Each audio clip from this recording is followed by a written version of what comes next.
Hare Krishna. Le 17e chapitre du premier chant du Srimad Bhagavatam s'appelle Châtiment et grâce pour Kali. Dans la première section, versets 1 au 16, nous voyons comment Maharaj Parishit a consolé la terre et le Dharma. Il est expliqué qu'il y a 3 traits qui caractérisent l'âge de Kali. Le premier, c'est qu'on y rencontre des Sudras dégradés qui revêtiront l'apparence de dirigeants ou de rois, mais sans posséder les qualités de Kshatriya.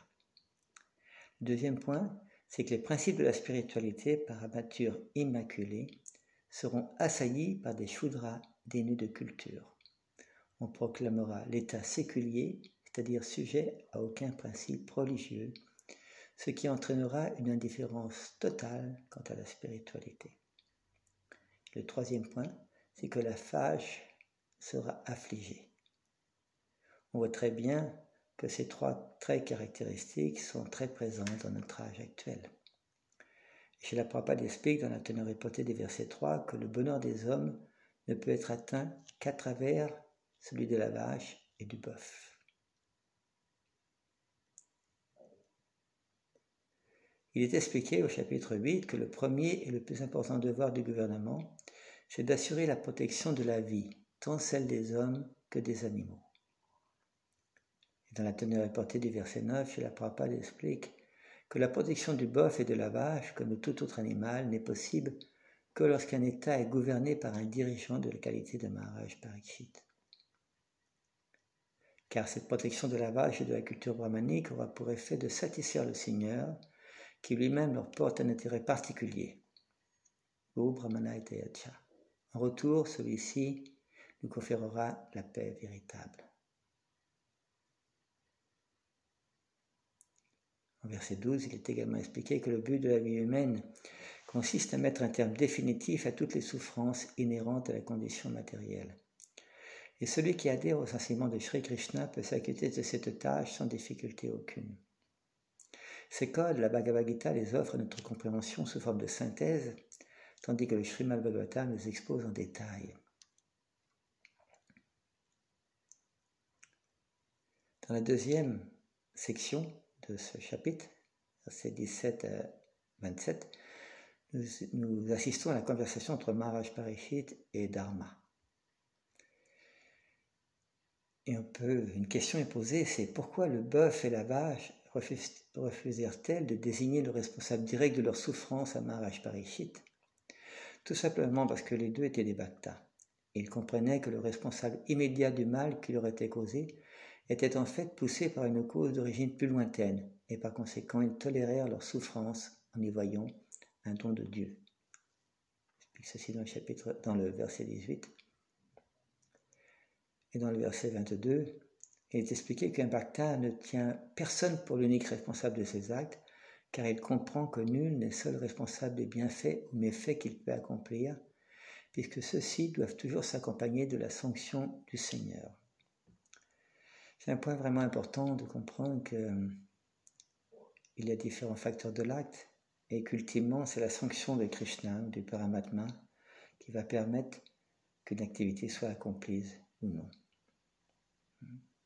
Il est expliqué au verset 22 qu'un bhakta, il peut tolérer toutes les difficultés, toutes les adversités qui lui échouent, parce qu'il voit partout la grâce du Seigneur. Il est expliqué au verset 24 que les 4 principes qui sont les marques d'une civilisation évoluée sont les suivants: l'austérité, la pureté, la compassion et la véracité.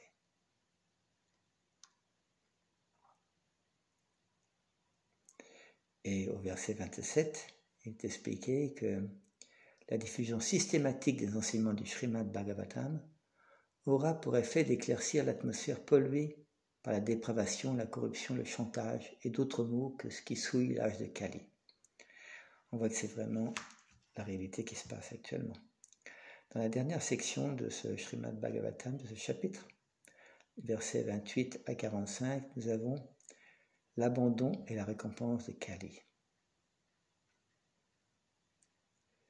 Et nous y voyons ici, au verset 38, qu'il y a 4 piliers pour les religions, c'est-à-dire l'orgueil, la prostitution, l'enivrement et la duplicité.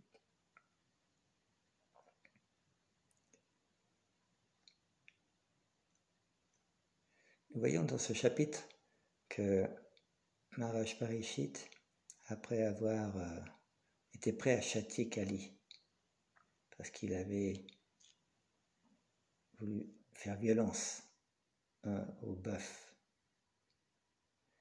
mais on voit que Dharma, le bœuf étant lui-même un dévot de Krishna, il comprend la nature du karma et il comprend que tout est sous la sanction du Seigneur. Et de la même manière, Kali, il s'installe dans la vie de Kali. Et il était expliqué que l'unique façon de balayer la corruption d'un État, au verset 1, c'est de bannir les amis de l'irreligion. Par conséquent, on a le choix avec qui on s'associe et avec qui on ne s'associe pas. C'est un chapitre très important parce qu'il nous présente la personne de Kali, qu'est-ce qu'il veut faire, où est-ce qu'il veut habiter, et en même temps le châtiment que Maharaj Parikshit a donné à Kali, et en même temps il a gracié Kali, il n'a pas tué Kali. C'est pour ça que Maharaj Parikshit est considéré comme un gréhasta dévot, parce qu'il connaît et applique l'enseignement des Védas. Allez, Krishna.